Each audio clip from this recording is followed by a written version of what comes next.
ಜಮ್ಮು ಕಾಶ್ಮೀರದ ಪಹಲ್ಗಾಮ್ನಲ್ಲಿ ನಡೆದ ಉಗ್ರರ ಗುಂಡಿನ ದಾಳಿಯನ್ನು ಸಮರ್ಥಿಸಿಕೊಂಡು ಪೋಸ್ಟ್ ಹಾಕಿದ್ದ ಫೇಸ್ಬುಕ್ ಪೇಜ್ ವಿರುದ್ಧ ಮಂಗಳೂರಿನ ಕೊಣಾಜೆ ಪೊಲೀಸ್ ಠಾಣೆಯಲ್ಲಿ ಪ್ರಕರಣ ದಾಖಲಾಗಿದೆ.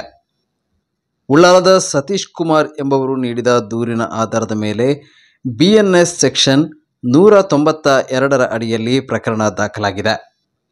ಫೇಸ್ಬುಕ್ ಪೇಜ್ನ DPಯಲ್ಲಿರುವ ವ್ಯಕ್ತಿಗಾಗಿ ಪೊಲೀಸರು ಹುಡುಕಾಟ ನಡೆಸಿದ್ದಾರೆ.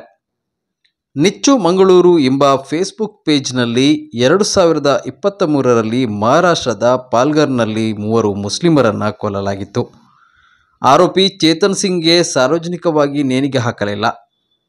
ಪಾಲ್ಘರ್ ಘಟನೆಯ ಕಾರಣಕ್ಕೆ ಕಾಶ್ಮೀರದಲ್ಲಿ ಧರ್ಮ ಕೇಳಿ ಉಗ್ರರು ಹತ್ಯೆ ಮಾಡಿದ್ದಾರೆ ಎಂದು ಪೋಸ್ಟ್ ಹಾಕಲಾಗಿದೆ. ಈ ಪೋಸ್ಟ್ಗೆ ಸಾಮಾಜಿಕ ಜಾಲತಾಣದಲ್ಲಿ ನೆಟ್ಟಿಗರು ಭಾರೀ ಆಕ್ರೋಶ ವ್ಯಕ್ತಪಡಿಸಿದ್ದಾರೆ. ಇನ್ನು ಫೇಸ್ಬುಕ್ ಪೇಜ್ನ DPಯಲ್ಲಿರುವ ಯುವಕ ಕೊಣಾಜೆ ಪೊಲೀಸ್ ಠಾಣಾ ವ್ಯಾಪ್ತಿಯ ನಿವಾಸಿಯಾಗಿದ್ದು, ಪೊಲೀಸರು ಆತನಿಗಾಗಿ ಹುಡುಕಾಟ ನಡೆಸಿದ್ದಾರೆ.